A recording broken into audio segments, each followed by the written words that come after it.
Ladies and gentlemen, we are here at AMC Theaters, about to see Black Panther 2, Wakanda Forever. It's a pretty empty theater right now, if you guys can see. Ghost Town, linking up with my cousins and my cousins' kids. I got my Infinity Gauntlet shirt on. Wow. And yeah, man, I'm gonna give a full review on this. Stay tuned.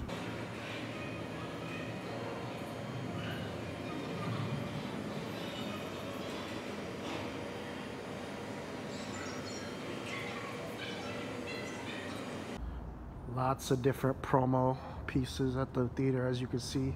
I wonder if they're still gonna have any of like the snacks, because I'm gonna get that if they do. You know, sometimes they have like the promotional snacks and shit, but the movie's been out for like a week already, so we'll see. Oh snap. Ugh. All right, y'all, what up? It's your boy Biz Blanca. I'm hoping you're enjoying that video right there. As you can see, I just saw Black Panther 2, Wakanda Forever. This is actually the day after. Got my ticket stub here from yesterday. Saw it in a Dolby Theater, as you saw in the footage right there. So I saw it with my my cousin Nielsen, who's in town, my other cousin Johnny, and Nielsen's family. Shout out to Rachel and their two older kids, Lex and Kit. So we all saw it together for the first time. The movie's been out already for like over a week. It's now November 22nd, the day I'm filming this. So the movie's been out for about a week and a few days. I went there. I was trying to get some of the promotional items from AMC, like the Black Panther popcorn and cups. They said they ran out after day 2, so no luck there. So I do have a bunch of notes that I scribbled down here. I kind of just went through this real quick and just jotted it down, things I want to touch on in this video. If you have not seen Black Panther 2 yet, and you don't want to spoil it, click off of the video now. This is your fair warning, because this is all I'm going to do is break down things and my take on the movie, okay? So without further ado, let's get into it. Okay, so the movie starting, and I'm just like super duper hype. You know what I'm saying? I'm like, damn, I'm about to see Black Panther 2. I'm like clapping. I'm telling my little my cousin's kids, like, yo, guys, don't be embarrassed by me. I'm the loud, embarrassing dude in the theater. So they were laughing. You know, you guys saw I had my my Thanos t-shirt on, Thanos shirt on with the Infinity Stones that light up, and I was super hyped, right? So the movie starts, and it starts with a super serious scene and super sad scene. So it just starts with the Black Panthers dying. Shuri, we find Shuri in her lab trying to, you know, figure out ways to save him. We don't see him. He's in another room, the Black Panther, but she's just, her AI is telling her like, hey, you know, maybe this is like a time where you should go be with him. He doesn't have much longer. And she's like, no, I got to do something. And I'm just like, oh my God, this is fucking sad as fuck. And then like, that's it. The mom comes in. What's her name? Angela Bassett, right? The queen. And comes in and tells her that her brother has passed. And it's like, so sad.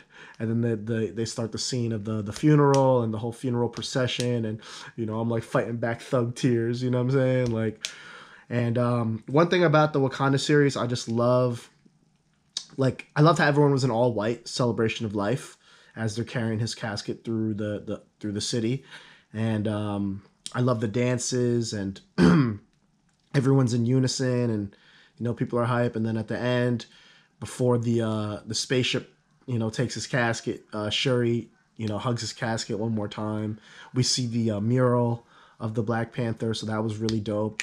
And it was just a nice way that, you know, the movie starts, and then it goes into the Marvel. I think that's when they showed like the Marvel lettering after that, and it's just all scenes of Chadwick. And like, let me tell you, like, the theater wasn't packed because obviously you know, it's been like a week and a half. There was a decent amount of people in there, but the theater was dead quiet, dog, during this scene. And it was just like when they're showing all the Marvel lettering and Chadwick and all the letters. So super sad, but awesome. So like, we're hooked. Next thing I have jotted down here, other than, I love the costumes as well as the dances as well. You know, all the costumes that they wear. Going back to Angela Bassett, the queen. I forget, what's the queen's actual name in the movie? Ramonda? Is that her name? Ramonda? So Angela Bassett, I mean, damn. She, to me, carried this movie.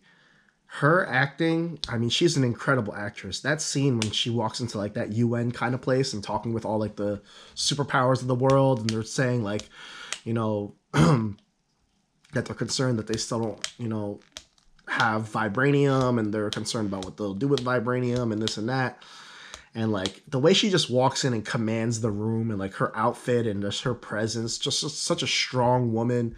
Man, I was blown away by her. I hope she wins an award for this movie for her acting, because it was awesome, that fucking scene when she's speaking to all those people. And at the same time, they already know that they're attacking them and trying to steal the vibranium from one of their outposts. And they actually caught the dudes, and then they bring in the mercenaries. I thought that was fucking badass. That was one of my favorite scenes of the movie. So let's talk about this hypnosis that the bad guys do. So is the bad guy's name Namor or Namor? I've been saying Namor, but I'm not sure if that's right. I feel like I'm just saying that because of Neymar, the soccer player. But Neymar and his people, they have the ability to with their singing, which is pretty cool, singing like friggin' like they're like mermans and mermaids. I'm a merman. And they hypnotize all like the people on the ship, the American ship, and they all just start walking off the fucking boat, killing themselves.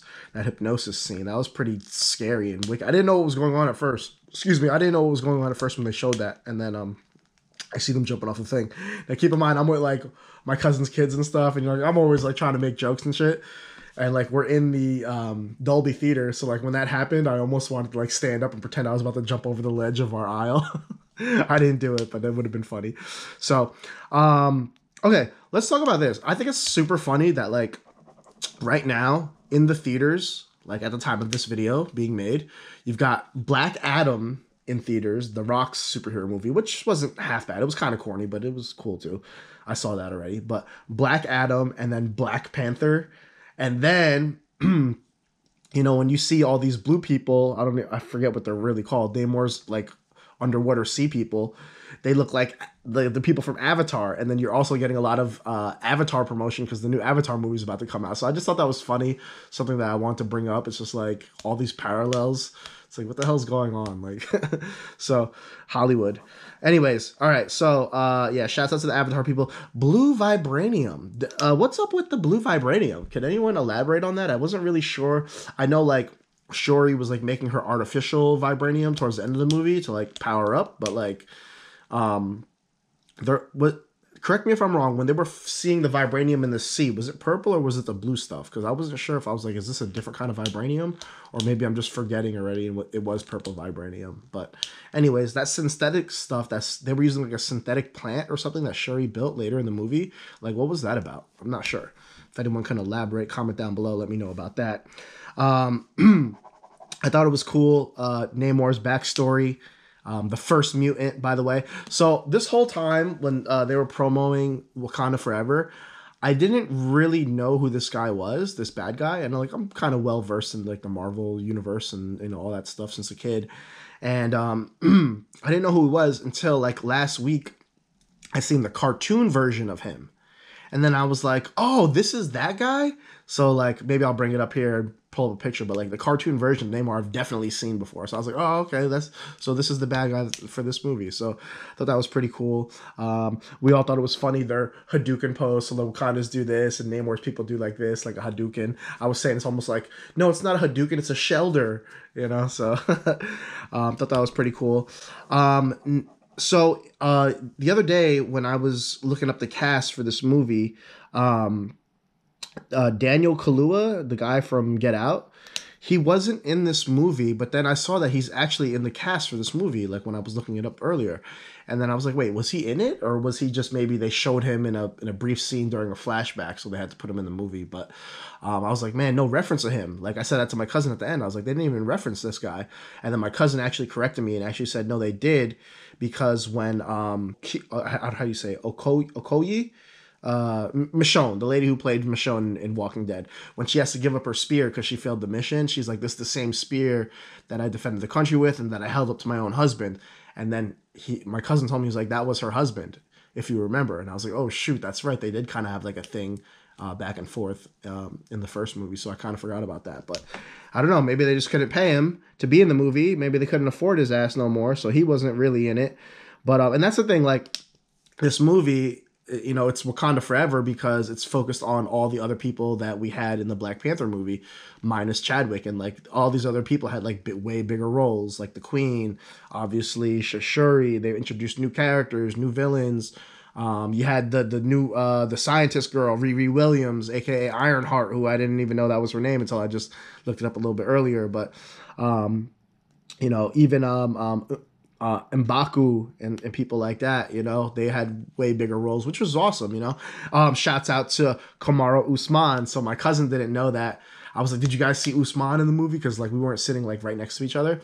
And then they were like, they didn't know who he was. And I was like, yo, that's the former welterweight champion of the UFC. So I pulled up his picture and showed him. So shouts out to Kamara Usman. I know he's Nigerian, representing for Africa. I thought all the new suits were really awesome in the movie. So speaking of Ironheart, her outfit, the one that they built for Okoye later in the movie, I loved all those. I think they should all have them. That was really awesome. I loved so Namor, like his name is No Love, right? He got wings on his ankles. It's like those were like the first water wings. He's the first mutant, and these were the first water wings. That was something I was thinking of in the movie that I thought was just funny. The fight on the bridge, that was probably like my favorite fight scene of the whole movie. I thought that was really, really awesome. How it was just like 1-on-5, and like they were just catching wreck on the ship when she blocks the one hit with her spear, and she like slides all the way back up, and the spear's like. I thought that was really cool. So yeah, the fight on the bridge was gnarly. When they pull out them bombs, though, man, them bombs ain't fair, man. I'm surprised all those bombs they had didn't blow up the whole ship just like and kill everybody in that one scene towards the end of the movie. So shouts out to Letitia Wright. I think I already said this, but she did a really good job as Shuri, you know, dealing with the death of her and then eventually of her mother. Big spoiler right there. So that was really sad, man, when they did that. And then when she drank the plant and was going to the spirit world, I was like, oh, we're going to get to see the spirit world. This is awesome. Because like before they showed that scene, I was thinking like, damn, we're not going to see it, because how would someone go to the spirit world and not see Chadwick, right? So I thought it was cool that they made you think it was going to be, okay, they're going to bring the Queen back again for this scene. And then she's in the spirit world, and the chair, someone's sitting in it, and then she gets around the chair and you see it's Michael B. Jordan, aka Killmonger. So I thought that was awesome too. That was like a nice little twist and surprise for the fans. I was like, oh, this is rad. So shouts out to Killmonger and Michael B. Jordan. Riri Williams, the actress who played her, I'm not too familiar with her. There was times, like there was a couple of slow parts in the movie where it's like, okay, this is kind of slow, this part. But I mean, again, I'm giving these guys the benefit of the doubt, because to build a whole movie without your main character, that's really tough. You know what I mean? So Riri Williams, there was a couple scenes where I was like, this is like kind of corny, like stuff like that. But I mean, it is what it is. Angela Bassett, again, have a star by her name. She was just so awesome throughout the whole movie. Just Queen personified, you know what I'm saying? When her and Shuri are at the lake, and they first get the glimpse of Namor, all the elephants jump up and jump away. At first, that was pretty cool. And then Namor pops out and tells them what's going on and this and that. And yeah, so I love that scene as well. Let's see. Okay, so the Namor and his people, they were using a lot of like whales and stuff to travel around, which was pretty cool. But I was like, man, if like you commanded the sea and you're like the king of the sea, wouldn't you want like freaking like great white sharks or like octopus or giant squid or kraken? You know what I'm saying? Like that's what I would have. You know what I mean? But anyways, so they were riding around with their free willies and all that stuff. So, okay, so shouts out to Burna Boy. His song came on at one part of the movie, and I was definitely in my chair like dancing. You feel me? Burna Boy got one of my favorite songs of the year, probably all freaking time. Lost. So yeah. So okay. So one thing that I thought was stupid about the movie was when they were fighting Namor in the ship. It was Shuri versus him. She's already like in the Black Panther suit, which was really awesome. And they're fighting in the ship, and she turned, like, I guess like the ship has like the dryers, the heat, because that's how they figured out his weakness is he gets his strength from the water, so to dry him out like a freaking Patrick Star out of land. You know what I'm saying? It'll take his powers away. But like when they were on the ship, and then like when she got him on the ship and the heater thing came on, it like announced itself. It's like, oh, like extreme heater deployed. Like, I think that was stupid. Like, wouldn't you want to, like, why announce yourself? Like, just sneak attack it. You know what I'm saying? Like, I thought that was kind of like silly, but whatever. So I thought it was a key point was in the movie was when the Queen of Wakanda was with Shuri in her lab and was talking about how the AI, right? So like the AI that talks to her in her lab, and she was like, "Oh, the AI is dangerous. I think that's going to be like the biggest threat to humanity, pretty much." So I feel like that's kind of like foreshadowing. You know what I'm saying? Like that could be like another, because that's you know what they say, like the AI teach each other, like in the real world, not even in the MCU, but they could make a movie based off of that. You know what I'm saying? Like Terminator-esque, evil nanobots. You know what I'm saying? Something like that, or like even like Vision's character again. You know what I mean? Or the one from the bad guy from that movie when Vision first appeared. So I thought that was cool. That's something I jotted down here. Agent Ross, man, you can't trust these hoes, Agent Ross. God damn, man. So, you know, Agent Ross, he got duped by his ex-wife. She was really keeping tabs on him the whole time. That was scandalous. Scandalous, Agent Ross. So anyways, let's see what else do I have here. M'Baku was really cool in the movie. He did get freaking punched by Namor so hard, cracked his armor, sent him flying. I was like, God damn, these fools are mad strong. Like in the beginning of the movie, when they took down, there was like one like water creature left on the back of the helicopter, and it like took it down. I'm like, God damn, these motherfuckers is mad strong, bruh. So, okay. Okay, so then last couple of things I have down here is let's see. Okay, so at the end of the movie, right? Like, okay, they make peace, whatever. I thought that was kind of like anticlimactic.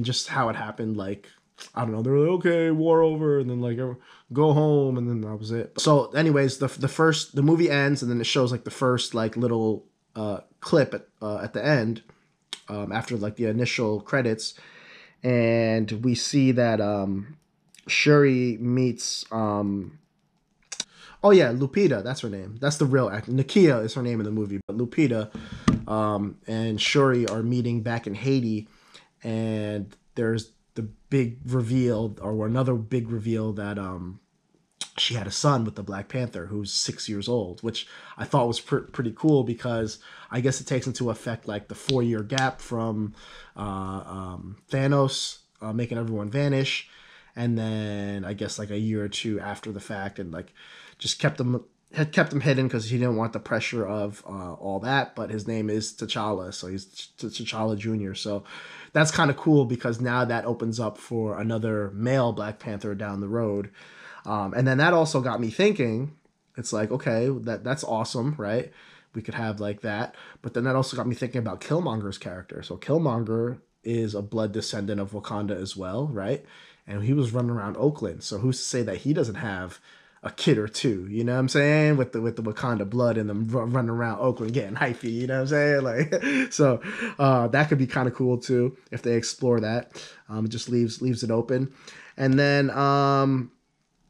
me and my cousins stayed around, you know, after all the credits, because every Marvel movie, we all know, has another secret scene at the end. And when it finished, there was no secret scene. It was just like the Black Panther will return. And then that was it. And then the lights came on and the movie was over. And I was like, what kind of shit is that? You feel me? So kind of bummed about that one. But, I mean, what are you going to do? So, anyways, that's my thoughts on the movie and Black Panther 2, Wakanda Forever. A lot of cool stuff. Can't wait to see the new Black Panthers. But Shuri is an awesome Black Panther for now. I love her suit, her helmet. Again, R.I.P. Chadwick Boseman, man. The real Black Panther, always in my heart. And yeah, man, I hope you guys like this movie review. And until next time, let me know in the comments below if you want to see me like do more like reviews on movies and stuff, and I'll start doing shit like that. I'm a big movie buff, big Marvel head. So But yeah, guys, like, comment, and subscribe. New videos every Tuesday. It's your boy Just Bizarre, aka Busy Blanca, aka Biz Blanky, aka Swanky Blanky, aka Swanky Sweet Pull Blanky. And I'll see you guys next time, man. Peace.